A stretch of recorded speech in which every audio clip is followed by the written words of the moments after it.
सुबह 6 बजे का समय था। मैं अभी बिस्तर से उठा ही था कि फोन घनघना उठा। सीतापुर से बड़े भैया का फोन था, जो वहां के मुख्य चिकित्सा अधिकारी थे। वह बोले, भाई श्रीकांत, तुम्हारी भाभी का आज सुबह 5 बजे इंतकाल हो गया। और इतना बताते बताते वह बिलख पड़े। मैंने अपने बड़े भाई को ढांढस बंधाया और फोन रख दिया। पत्नी शीला अभी उठकर किचन में चाय बना रही थी। उसे मैंने भाभी के मरने का बताया तो वह बोली, आप जाएंगे? अवश्य। पर बड़े भैया तो आपके किसी भी कार्य व आयोजन में कभी शामिल नहीं होते। कई बार लखनऊ आते हैं पर कभी भी यहाँ नहीं आते। इतने लंबे समय तक माँ जी बीमार रहीं, कभी उन्हें देखने नहीं आए। उनकी मृत्यु पर भी नहीं आए, न आपके विवाह में आए। शीला के स्वर में विरोध की खनक थी। पर मैं तो जाऊंगा शीला, क्योंकि माँ ऐसा ही चाहती थी। ठीक है, जाइए। तुम नहीं चलोगी? चलती हूँ मैं भी। हम तैयार होकर 8 बजे की बस से चल पड़े और 10:30 बजे तक सीतापुर पहुंच गए। बाहर से आने वालों में हम ही सबसे पहले पहुंचे थे। निकटस्थ जो थे, अतएव जल्दी पहुंच गए। भैया की बेटी वसुधा भी वहीं थी। माँ की बीमारी बिगड़ने की खबर सुनकर आ गई थी। वह शीला से चिपट कर रो उठी। चाची, माँ चली गईं। शीला वसुधा को सांत्वना देने लगी। रो मत बेटी, दीदी का वक्त पूरा हो गया था, चली गईं। कुदरत का यही विधान है, जो आया है उसे एक दिन जाना है। वह अपनी चाची से लगी सुबकती रही। इनका रोना सुनकर भैया भी बाहर निकल आए। उनके साथ उनके एक घनिष्ठ मित्र गोपाल बाबू भी थे और 2-3 दूसरे लोग भी। भैया मुझसे लिपट कर रोने लगे। चली गई, बहुत इलाज कराया पर बचा न सका। कैंसर ने नहीं छोड़ा उसे। थोड़े सामान्य हुए तो बोले, तन्मय को फोन कर दिया है। फोन उसी ने उठाया था, पर माँ की मृत्यु का समाचार सुनकर दुखी हुआ हो ऐसा नहीं लगा। कुछ भी तो नहीं बोला, केवल ओह कहकर चुप हो गया, एकदम निर्वाक। मैंने ही फिर कहा, तन्मय, तू सुन रहा है न बेटा? जी कहकर फिर मौन हो गया। कुछ देर उसके बोलने की प्रतीक्षा करके मैंने फोन रख दिया। पता नहीं आएगा या नहीं, कहकर भैया शून्य में ताकने लगे। बेटी वसुधा बोल उठी, आएंगे, जरूर आएंगे। आखिर माँ मरी हैं भैया की, माँ, सगी माँ। माँ की मृत्यु पर भी नहीं आएंगे? वह बोल तो गई, पर स्वर की अनगूंज उसे खोखली ही लगी। वह उदासी से भर गई। इतने में चाय आ गई। सब चाय पीने लगे। भैया के मित्र गोपाल बाबू बोल उठे, कैंसर की एक से एक अच्छी दवाएं इजाद हो गई हैं। तमाम डॉक्टर दावा करते हैं कि अब कैंसर लाइलाज नहीं रहा, पर बचता तो शायद ही कोई मरीज है। भैया बोल उठे, आखिरी 15 दिनों में तो उसने बहुत कष्ट भोगा, बहुत कठिनाई से प्राण निकले। वह तन्मय से बहुत प्यार करती थी। उसकी प्रतीक्षा में आंखें दरवाजे की ओर ही टिकाए रखती थी। तन्मय को पता तो है ना मेरी बीमारी के बारे में? बार बार यही पूछती रहती थी। मैं कहता था, हाँ पता है। मैं जब तक फोन करके उसे बतलाता रहता हूँ, तब भी वह मुझे देखने, मेरा दुख बांटने क्यों नहीं आता? बोलिए, मैं क्या कहता? पूरे 5 साल बीमार रही वह, पर तन्मय एक बार भी देखने नहीं आया। देखने आना तो दूर, कभी फोन पर भी माँ का हाल नहीं पूछा। माँ से कोई बात नहीं की, ऐसी निरासक्ति। कहते कहते भैया सिसक पड़े। भैया, ठीक यही तो आपने किया था अपनी माँ के साथ। वह भी रोग सैया पर लेटी दरवाजे पर टकटकी लगाए आपके आने की राह देखा करती थी, पर आप नहीं आए। न फोन से ही कभी उनका हाल पूछा। वह भी आपको, अपने बड़े बेटे को बहुत प्यार करती थी। आपको देखने की चाह मन में लिए ही माँ चली गईं। बेचारी, आप भी तो निरासक्त बन गए थे। मैं मन ही मन बुदबुदा उठा। भैया का दूसरा बेटा कनाडा में साइंटिस्ट है, उसका नाम चिन्मय है। मैंने पूछा, चिन्मय को सूचना दे दी? हाँ, उसे भी फोन कर दिया है। भैया बोले, जानते हो क्या बोला? ओह, वेरी सैड, मॉम चली गई। खैर, बीमार तो थी ही, उम्र भी हो चली थी। एक दिन जाना तो था ही। कुछ बाद में चली जाती तो आपको थोड़ा और साथ मिल जाता उनका। डैड, एक दिन जाना तो सबको ही है। धैर्य रखिए, हिम्मत रखिए। मैं सिसक पड़ा तो बोला, ओह नो, रोइए मत डैड। मेरे मुंह से निकल पड़ा, जल्दी आ जाओ बेटा।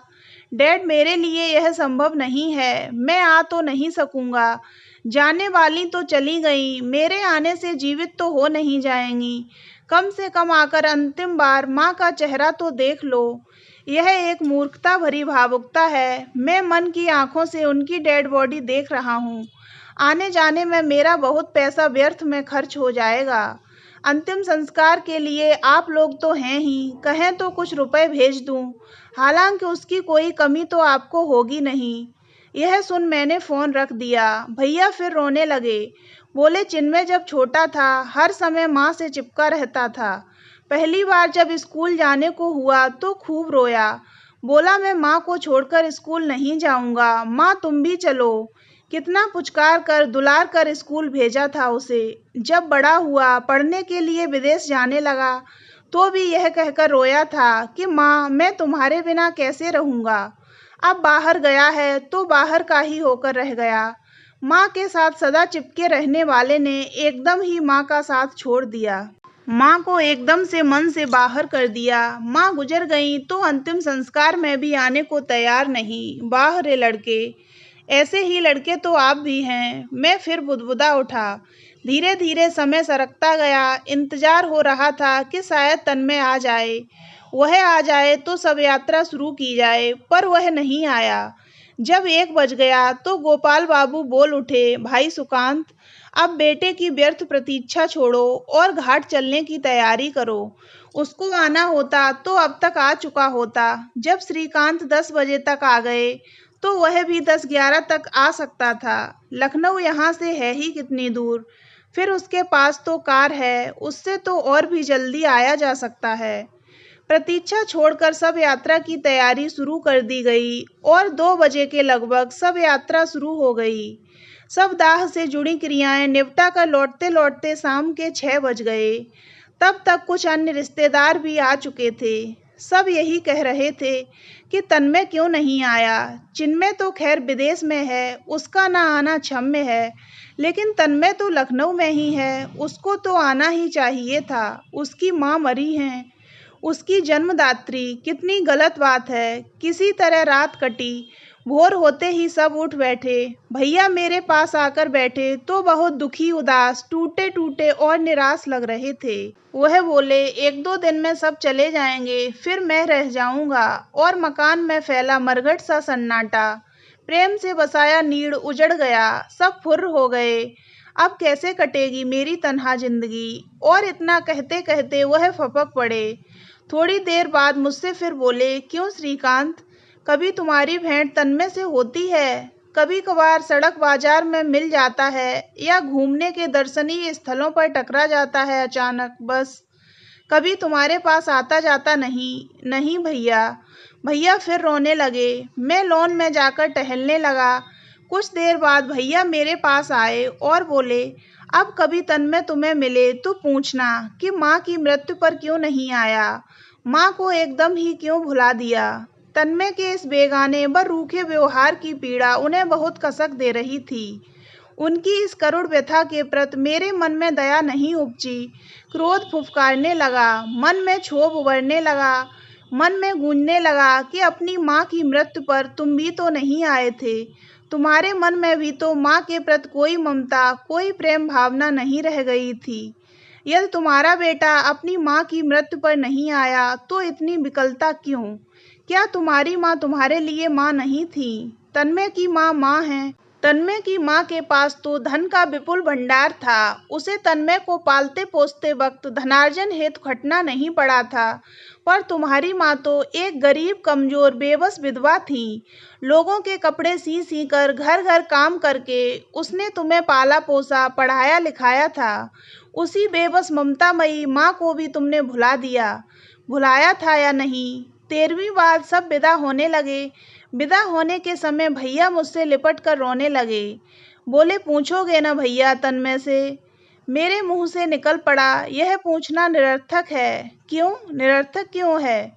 क्योंकि आप जानते हैं कि वह क्यों नहीं आया। मैं जानता हूँ कि वह क्यों नहीं आया। यंत्र चलित से वह दोहरा उठे। हाँ, आप जानते हैं, मैं किंचित कठोर हो उठा। जरा अपने दिल को टटोलिए, जरा अपने अतीत में झांक कर देखिए, आपको जवाब मिल जाएगा। याद कीजिए, जब आप अपनी माँ के बेटे थे, अपनी माँ के लाडले थे, तो आपको अपनी बीमार माँ का, आपके वियोग की व्यथा से जरूर दुखी माँ का आंसुओं से भीगा निस्तेज चेहरा दिखलाई देगा। यही शिकायत करता हुआ जो आपको अपने बेटे तन्मय से है। वह पूछ रही होंगी, बेटा, तू मुझे बीमारी में भी देखने कभी नहीं आया। तूने बाहर जाकर धीरे धीरे मेरे पास आना ही छोड़ दिया।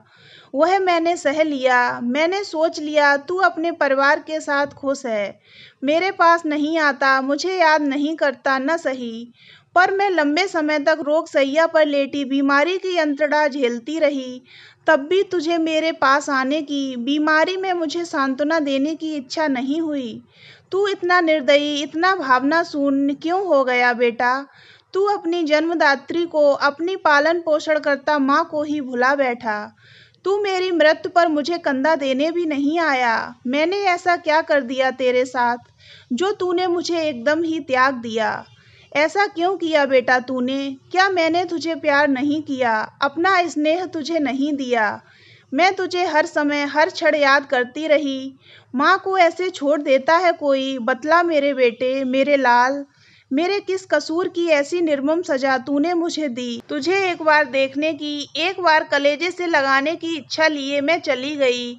मुझे तेरा धन नहीं, तेरा मन चाहिए था बेटा, तेरा प्यार चाहिए था। कहकर मैं थोड़ा रुका, मेरा गला भर आया था। मैं आगे फिर कहने लगा, आपको अपने बच्चों की माँ दिखाई दी, पर अपनी माँ कभी नजर नहीं आई। उसको भी अपनी माँ नजर नहीं आ रही। आपको अपनी पत्नी की, अपने पुत्र को देखने की ललक दिखाई पड़ी। अपनी माँ की, अपने पुत्र को देखने की तड़प दिखाई नहीं पड़ी। क्यों दिखाई पड़ती? क्योंकि आप भूल गए थे कि कोई आपकी भी माँ है।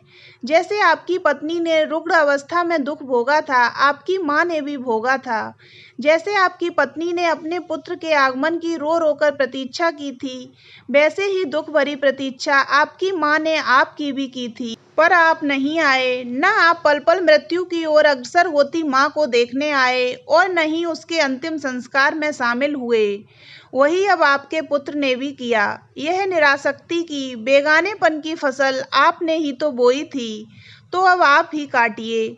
मेरी बातें सुन। भैया बोले तो कुछ नहीं, लेकिन मैंने महसूस किया कि भैया अपने किए पर बहुत शर्मिंदा थे। तो दोस्तों, अगर आपको ये कहानी अच्छी लगी हो तो वीडियो को लाइक करें, और ऐसी ही अन्य कहानियाँ सुनने के लिए हमारे चैनल को सब्सक्राइब अवश्य करें।